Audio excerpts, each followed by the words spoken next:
Hui was confused. Why is this robot saying Mr. Long is infected? He seems perfectly normal. Bai was equally puzzled. Where did this robot even come from? It looks really advanced. Does this mean we're finally going to make it? Zishu continued to urge everyone to evacuate. A survivor munching on a cucumber called out, "Hey, robot." He is still eating cucumber, saying, "You said this guy is an infected person. It seems there is no evidence. Why don't you let me verify it? The thing I hate most in my life is the rich and handsome." But the man moved with incredible speed, reaching the survivor in the blink of an eye. The survivor was caught completely off guard and was killed instantly. The survivors were thrown into chaos. He muttered in disbelief, "What? How?" He was stunned. Killed with a cucumber. He's some kind of martial arts master. He yelled, "Pang, grab Lu and Qi. Everyone, get ready to move out. This guy's too much for us." The mask fell away, revealing Long's true form, a chameleon leering from his head. "So," he hissed, "the disguise no longer needed. Foolish, foolish humans." In the basement of the Dongying Diet, a man reported, "Your Majesty, we still have no leads on the person you seek. However, Captain Shijing may have found something." The Emperor simply stated, "I'm hungry." The man immediately understood the implication. "Your Majesty, the meal is served," a voice announced. The Emperor nodded, then mused aloud. "Shijing created Unit 731 to surpass me, no doubt. It's convenient that he's retrieved his research. As for long just descendants."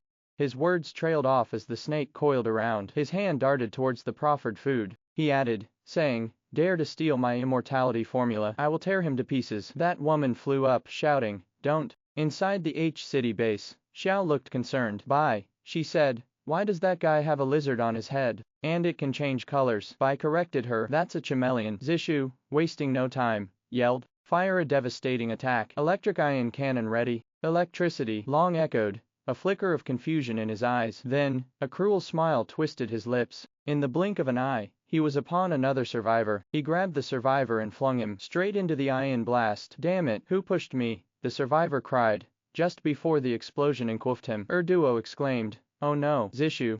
It was taken out in one hit. That throw was incredibly powerful. Mayo too, analyzing the situation, said, "His combat strength is off the charts. We need to retreat." The chameleon darted onto the head of another survivor, wrapping itself around him. Then, a horrifying transformation began to take place. The survivor became a mirror image of Long. Long surveyed his handiwork with a satisfied smirk. Bai was stunned. "I've never seen anything so terrifying," he exclaimed. "Are this chameleon and this zombie trying to defy the natural order?" Long sneered. "Humans," he said, "1,000 years from now, I wonder if anyone will be a match for me." Duo, enraged, charged forward. "Don't underestimate us." Lan Hai, seeing the danger, yelled, "Ghost stick, get everyone out of here. The real one is on the right." Long simply said, "Go." The chameleon instantly darted towards them. Duo was taken aback by the speed. The chameleon latched onto his shoulder and then smashed its head into Duo's face. Duo was somewhat shocked. This seems to be transformed by a chameleon. How could? Lan Hai said, "It seems that it is not easy to deal with, but my attack is relatively special. Let me deal with this main body." Mental hypnosis. Long chuckled. "Oh, so that's soul projection, a little bit of witchcraft." He mused. "Interesting. But against true power, it's nothing." He then unleashed a blast of infrasound. He cried out, shaking uncontrollably. Since humans can't hear infrasound, Bai was confused. What's that infected guy doing standing there with his mouth open, getting some fresh air?" But Hui, Lu, and Xiao were all feeling dizzy and nauseous. "What's wrong with everyone?" Bai asked, suddenly feeling unwell himself. "I feel dizzy. My insides are shaking." The others collapsed as well. Lan Hai cried out, "Oh no, my real body. When my soul leaves my body, it's incredibly vulnerable. It's in danger." Duo also yelled. Bai, panting, asked, "What happened?" "Evrion's passed out, and I'm terrified of something. But I have no idea what." "Pang, how come you're still standing? Were we poisoned?" Pang retorted, "How should I know? But I've been practicing martial arts since I was a kid, so I have some inner strength to protect me." Ghost Stick interjected, "Listen up, both of you. This is an infrasound attack. I've experienced it before." He added, saying, "This kind of attack simply means that this guy is emitting a very low frequency sound that is resonating with our human organs. You should know the harm of resonance. This infected person has exceeded the SSS level. You may not be clear about the power of infrasound transmission. This kind of attack has military research, so to speak, from my judgment. This Kwai can within a few minutes shatter the internal organs of all civilians in the entire H city." Bai was panicking. Resonance. Infrasound. A city destroyed in seconds. You're kidding. Is it really that dangerous? They just fainted. He trailed off, unconvinced. Why are you telling me all this? Ghost Stick replied. The situation is far worse than you imagine, but those who practice martial arts are more resistant to infrasound. You two are the only ones still conscious. Here, take this book. Keep it safe for me. It's a manual on the golden needle acupoint technique. To save everyone here, he declared, that creature must be destroyed. I will use these needles to numb my senses, to push my body beyond its limits, to fight until my last breath. This monster threatened the security of the whole country. We, the Yanuang Special Forces, are sworn to defend our nation, even at the cost of our lives. Guard this book, he commanded, thrusting it into Bai's hands. It's a treasure of our nation. Bai was left speechless, caught in a whirlwind of fear and responsibility. Bai exclaimed, aren't you even afraid of dying? Ghost Stick, with a look of determination, replied, everyone has to die someday. It's just a matter of whether that death is as weighty as Mount Tai, or as light as a feather. And that's a choice I've already made. Ghost Stick, evil ghost form. The countdown to his life force began. Then, with a resounding crash, he delivered a punch that sent the chameleon reeling back to its true form. The chameleon was killed instantly. Erduo exclaimed, I heard everything you just said. I can't believe we've run into such a powerful enemy. Erduo, equally determined, said, it's time for me to unleash my secret weapon. I'll burn through my life force if that's what it takes to destroy this monster. Then, you hesitate for a second. True beast, blood-boiling beast king. Bai was stunned. Are these people even human? He wondered. Are they really gambling their lives away like this? Long, on the other hand, was excited. Now this is a bottle, he exclaimed. Outside the H City base, a zombie pig sniffed the air. Brothers, he grunted, I smell food. In H City's temporary base, Erduo with one punch blasted Long out of the base. Ghost Stick said, well done. Knock it outside, and the civilians inside won't be affected. But Long was at ease, only saying, not bad strength and not bad speed. Erduo was somewhat panicked. This guy can actually talk freely under the Beast King's attack. Erduo's anger flared. You dare underestimate me, he roared. Prepare to face my wrath. Heaven and earth shatter. Long's eyes gleamed. Intriguing, he mused. Such raw power. Let's have a strength contest. Long yelled. Erduo was taken aback. What? He can grow bigger too. Bai was stunned. What kind of fight is this? And they can even grow bigger. Pang munched casually on his popcorn. Their heads look so tiny now, he remarked. Bai exclaimed, they're risking their lives for us. What are you even eating? Pang replied, I was touched by their bravery. Just finishing up the last of my tasty snacks. Bai looked at him, confused. Pang resolutely said, I will also go to meet this white-haired monster. Bai was somewhat unbelievable. You don't go to die. This kind of battle is too terrifying. Besides, these two guys who are burning their lives are not in the upper hand, he retorted. You are not a martial artist. Perhaps you can't see it. The one who has been in the upper hand is always the white-haired monster. Ghost Stick thought. He's so focused on matching Erduo's strength that he's left his back wide open. Is that really wise? He then kicked him in the back, but Long merely smiled. Long immediately used a blast of sonic waves to send them flying. Why did you use your feet? Erduo asked. Where's your staff? Ghost Stick replied. I must have lost it while fighting those Dongying guys. Didn't have a chance to look for it yet. Suddenly, it dawned on him that they were in the open. With a grin, he produced 2 grenades. Eggs, he exclaimed, before hurling them away. Long caught the grenades, wondering what kind of strange projectiles they were, but they immediately exploded. Bai was stunned. I've heard of catching a blade barehanded, he said, but this, catching a grenade with his bare hands. Pang urged, forget about what's happening outside. Quick, look inside. He then noticed the zombie pigs. A zombie pig approached a dazed survivor, yelling, eat. Bai panicked. Oh no, Hui and the others are all over there, he exclaimed. These zombie pigs.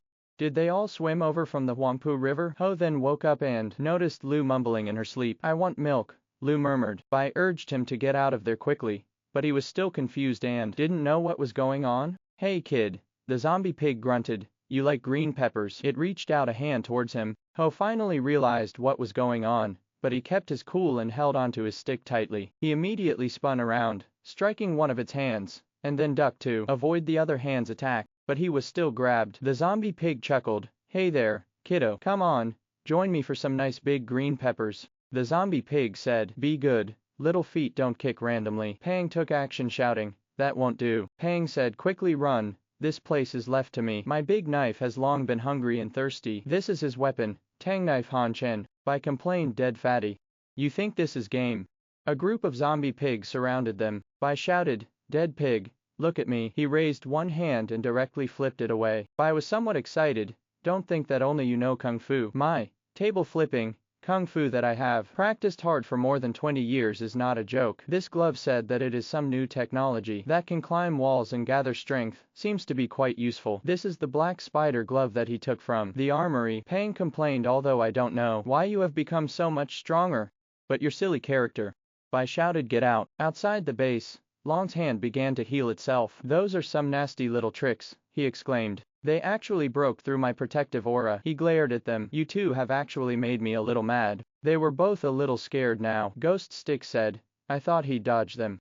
"I can't believe he just took 2 grenades head on," Duo added, his hands healing right before our eyes. "What kind of monster is he? Heavenly aura 3rd level power." Duo were somewhat shocked. How did this guy become smaller again? Long directly and quickly moved behind him. Ghost Stick cried out a warning, but Long seized his leg and slammed him down. Duo was a little stunned. "What just happened? I'm down." "Hold on, what's behind me? Grabbing my foot, is it?" Immediately Long grabbed his leg and spun him around. "Death grinding disc." He roared with laughter, and Ghost Stick started to panic. "Oh crap, I can't get near him." Duo was still spinning wildly. He roared, a bellow that echoed through the air, and with a heave, sent Duo hurtling through space. Duo was sent crashing through the wall of the building. Long's voice boomed, filled with savage glee. "You insignificant worms, witness true power." Long swiftly pinned Ghost Stick. Heavenly aura 2nd level speed, taunting. "You're like grasshoppers in autumn, hopping around so cheerfully." Ghost Stick's arm was severed, and he shuddered in agony. Long sneered, "Well, look at that. You seem to have lost an arm. And you didn't even cry out. I like that. So, how about it? Care to become one of the Undying?" Ghost Stick muttered, "Undying? Huh? So you call yourself immortal? Well then, Mr. Immortal, care for a sweet?" He looked slightly confused. "A sweet?" Long kicked out, sending not only the candy flying, but also taking off another one of Ghost Stick's hand. The candy was actually a small nuclear device, and it was about to explode in 1 second. The nuclear device flew towards a building and detonated in a massive explosion. Long said, "Oh, this time's food's power is surprisingly big, but you also too underestimate other people's wisdom." Ghost Stick cursed loudly. "Damn." Utterly defeated. Inside the base, Pang was complaining, "Hey, didn't you say that glove was for performing Spider-Man? How come it's performing a chandelier?" Bai was also confused. "I don't know either. It's stuck to the wall and I can't pull it off." One hand stretched towards Pang, but he reacted quickly and chopped it off, saying, "Regardless of whether you're a black pig or a white pig, if we can't get down, we'll all be dead pigs." He shouted loudly, "Come down immediately." But he fell directly onto a pig, a Kyringa new mount, an Amorous boar. The commander's daughter, Linglong, showed up with a mini-energy laser cannon, yelling, "It's ready to go. Land high, Duo, hang in there." I just saw that monster on the security monitors and ran to grab the cannon. But wouldn't you know it, the battery was dead. "Wait, what's that guy doing?" It was Bai, riding a zombie pig and tearing around the base. The zombie pig snorted coldly, saying, "Humans, you selfish and greedy fellows, are not worthy to stand at the top of the food chain." Pang thought, "I've already chopped down 3 of them, but this one is particularly special." "WTF, did I hear that right?" Pang exclaimed. "Will you look at this? The pig's giving me a lecture, and it's even going on about the food chain." "Geez." The zombie pig, getting pummeled by Bai, squealed, "Help, stop hitting me. You've knocked my head off." Bai quipped, "When you run into a monster that eats people and talks like one, the only thing to do is ask, 'So, what's your mom's maiden name?'" Long said, "You're called Bai, right?" Bai was a little puzzled. "Huh, the white-haired monster is back. So those 2 guys."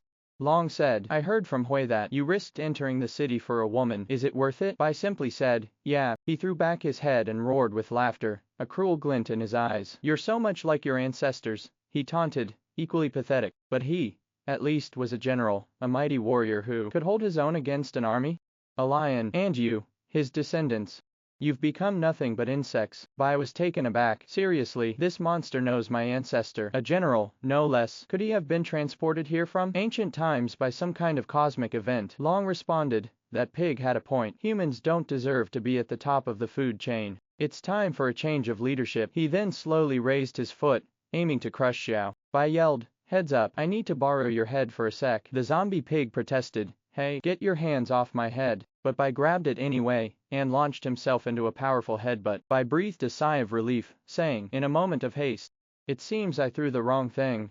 However, Little head, I'm counting on you. The head said, I will not let you off even as a ghost. Long mocked, ridiculous. Is this kind of strength?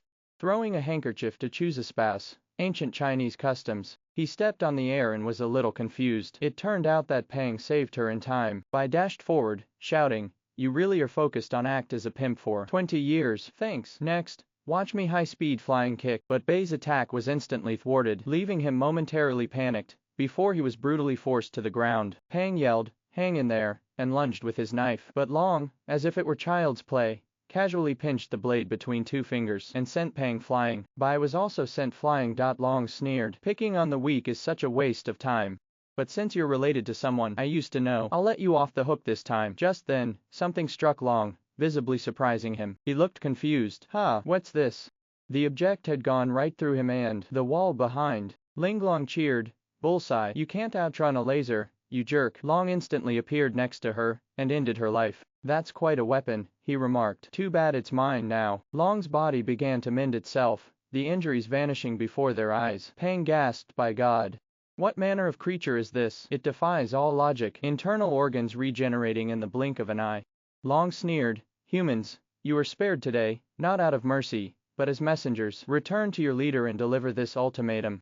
Long proclaimed, the natural order is about to be rewritten. The zombie pig, in a show of fervent devotion, cried, great master, you are the giver of our lives. We shall follow you until our last breath. Bai, meanwhile, had succumbed to unconsciousness, leaving Pang to tremble in terror. This, he stammered, this is an indestructible fiend. Long instructed the zombie pig, take this woman back unharmed. She's my first friend since I came back to life. We're heading back to the library. The stroll is over, let's go. Despite this, some rebels still cried out and charged at him, but he easily sent them flying. He mocked, overestimating your own strength. Bai woke up and, knowing what had happened, said, so Hui was taken to the library by that guy. Pang replied, yes, and that white-haired guy was penetrated through the chest by the laser cannon and actually recovered in an instant. It's too terrifying. Bai said, then, I have to go to the city center. Is it really okay for the three of you to follow me? Appetizer said, cousin, I will not refuse for the sake of my cousin's wife. Evil Sis said, the army was wiped out, and it's useless for us to stay there. It's better to find the next evacuation point. Xiao explained, the next evacuation point is Wanhua Plaza, near where your girlfriend lives. It's actually only about a half-hour walk from here. We're currently at the Yellow Star, and the evacuation point is the Green Square. Bai replied, I hope she's already evacuated. It's been so many days. So many people have died trying to get out. I swear I'll do everything I can to get you all out of H City. Appetizer exclaimed excitedly, let's take down those zombies and save my cousin's wife. Let's move out. Pang commented, he's definitely your cousin. No question about that. Appetizer coughed, saying, that's weird. I've got a funny feeling in my throat. Must be getting a bit hot under the collar. It's tough not having a girlfriend. I should Arab a drink ladder. Unbeknownst to him, he'd already been infected. Underground floor of the base. Lan Hai shouted, why, here? There's a pile of sheet like worms. Oh my god, how disgusting. It turned out that the commander's daughter, Linglong, was not dead. Her soul is now in Lan Hai's body, and they now share the same body. The Lan Hai on the left said, Miss, please stop playing with my body. I don't like playing with myself.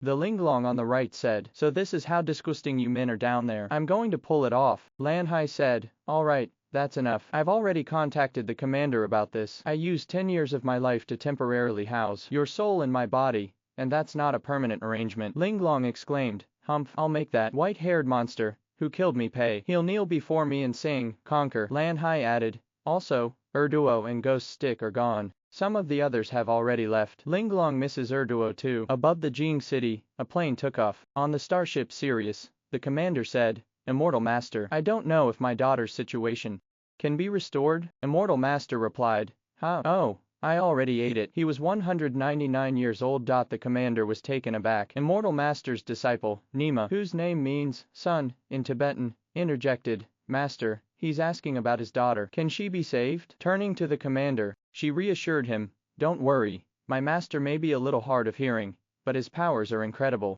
The commander said, in that case, I'll leave it in your capable hands. He thought to himself, Nima. That name means son in Tibetan, doesn't it? He thought, now some countries in the international community are becoming restless. Only the second team can spare manpower, and with me personally taking action, Should be able to solve the white-haired problem? But my poor daughter. Near Wei's home in H City, it was already 2:35 a.m., and Bai said, "Stop, we can't go any further." Someone whispered, "There's a bunch of zombies having a picnic around the corner, about 10 meters ahead. But they look like they're the weak, unevolved kind." Bai hushed them. "Take a look at 10 o'clock, he said. "There's a stronger evolved one over there." Someone else remarked this. "Is this like Plants vs. Zombies?" Appetizer, visibly shaken, said, "Cousin, I think we should head back to the base. There's no way through here." Xiao also asked what they should do. Bai remained silent. "You guys need to watch more horror movies in your spare time," he said. "The one thing I grabbed the most from the armory was flashbangs. Just do as I say." They all nodded, but none of them noticed what was behind them. A zombie suddenly appeared and shouted, "Die," startling them all. Then the zombie was stabbed with a knife. Pang yelled, "Let's go," and tossed the zombie aside. But Lu, seeing zombie closing in, backed away in fear and tripped. Lu screamed and tumbled down the slope. He shouted. Lu is a little dizzy, rolled to the side of a zombie. That zombie was a little confused. "Take away." The zombie grabbed her, cheering and laughing. Soon, all the other zombies noticed and started crowding around. A horde of zombies chanted, "Food!" Bai yelled, "Hey, you zombies over there, look this way." Seizing the female zombie, he bellowed, "Behold, a spectacle most wondrous awaits." Pang, meanwhile, wore a look of utter bewilderment. With a swift, decisive motion, he tore the female zombie's garments away, continuing his bizarre performance undeterred. Pang stared in disbelief. Sweet merciful heavens, he's completely insane. He's serenading them while simultaneously deribing that poor creature. At that precise moment, Bai thrust a flashbang into Pang's hand. "I'll draw their attention," he declared. "We'll rendezvous at Wei's house." Bai said, "I'm leaving the others in your hands." Pang replied, "Got it, but you're singing." Bai interrupted, "Quiet, this is monster attracting art, performance art. Hey, you zombies over there, take a look." The undead horde, captivated by his bizarre performance, turned as one. With a battle cry, Bai launched himself into their midst. Grabbing a light pole, he yelled, leapt into the air, kicked a zombie in the face and shouted, "Get out of my way." And then, with brutal efficiency, he impaled the zombie that held Lu captive. Bai asked, "You alright?" Lu, shaken, replied, "That was terrifying." Bai reassured him, "Don't worry, just close your eyes in a minute." Quest complete. You've obtained Lust Belt. Stats, Speed 5 Taunt plus 99. The zombies are closing in. Bai yelled, "Let's bring all the zombies in the area down on us." He punched a zombie he passed, shouting, "Get lost." Then he took off running, yelling back, "Keep going, I'll find a way to catch up." Xiao looked worried, while Appetizer excitedly exclaimed, "My cousin is amazing." Evil Sister chimed in, "Your cousin can't carry a tune, but he's really something else." 1+2 added, "He's so cool." Ho murmured, "My master." Pang reassured them, "Don't worry, everyone, stick with me, he'll be fine. Look, he's even started singing again." "We can't waste any time here. Let's not take his efforts for granted. Everyone, stay close to me." Bai was still running at full speed. Bai was starting to panic. "I thought we could lose some of them in the woods, but there are even more now. We can't just keep running." Lu whined, "Hey, you're hurting me." Bai was pleased with how fast he was running, but then he suddenly saw something. He dodged the attack, and the big zombie chuckled. "That was fun." Bai grumbled, "Looks like even the plants are on the zombie side now." Bai's mind raced. Too many, he thought frantically. A narrow alleyway. Excellent. The behemoths won't be able to follow. But his momentary relief was short-lived as the true gravity of their predicament dawned upon him. A blind alley. Bai's heart pounded in his chest. The darkness had deceived him, leading him into a trap. This was the end. Even the flashbangs were useless against such a horde. The undead shrieked their triumph and lunged. At that critical moment, his spider gloves activated, and a triumphant smirk spread across his face. "Your friendly neighborhood Spider-Man has arrived. Mother dearest can cease her fretting about my safe return. You mere mortals cannot hope to match my speed now. Farewell, and may your demise be swift." Bai was taken aback by the sight of a zombie climbing the stairs in a bizarre, side-to-side hopping motion. It made him think, these days, there's a master in every trade, and even zombies have their own unique talents. A big zombie laughed loudly, saying, "Fun." Bai was shocked again. This is too exaggerated. All kinds of cheating. "Big brother, your little brother is showing." Quickly put on mosaic. With a bizarre, sideways leap, a zombie snatched his leg in its ghoulish grasp. The zombies latter echoed menacingly as Bai desperately yanked at his leg, but the creature held fast. "What the? It's like I'm glued to it," he exclaimed in frustration. Bai roared, throwing his weight into a series of violent shakes, but the zombie clung to his leg with unnatural tenacity. Despite being mutilated and bloody, the zombie still clung to his leg, moaning, "Eat." Bai cursed his luck. "This is ridiculous. I'm not giving up." With a flourish, he produced cash. "Saved by the bell," he exclaimed. "Now, my gluttonous friend, does this jog your memory? Money talks, and money buys food. So, what are you waiting for?" The zombie's expression was one of deep contemplation. The zombie clawed forward, roaring, "Give me." Bai snapped back, "Hey, where are your manners? One hand, that's an insult. You want this, you use both hands. Now unhand me, you monster, before you drag me to my doom." A monstrous roar erupted from the colossal zombie, sending a jolt of fear through Bai. His hand recoiled, the money slipping through his trembling fingers and dancing away on the breeze. "Even if it's the apocalypse," Bai declared, "I still love you." Just then, a zombie darted forward, snatched the cash, and yelled, "Mine!" Lou exclaimed, "Look, Uncle, it's like Superman flying." A triumphant laugh echoed from the zombie as it clutched its prize, but its moment of victory was short-lived, as it was sent hurtling down to a grisly end. From the dizzying height of 300 meters, "That big zombie will be stuck for a bit," Bai said, "so let's make a run for it and hide in this building. Though, it's pretty dark in there." But in an instant, the monstrous zombie was clawing its way up towards them. In the library, Long spoke with his English teacher in English. His teacher remarked, "Sir, your English is about the equivalent of a human's level 4. Long scoffed, "Stupid humans." He rose to his feet, declaring, "I've got a good grasp of this new world. My undead body is about 80% healed. Now, let's see. Who dares to stand in my way?"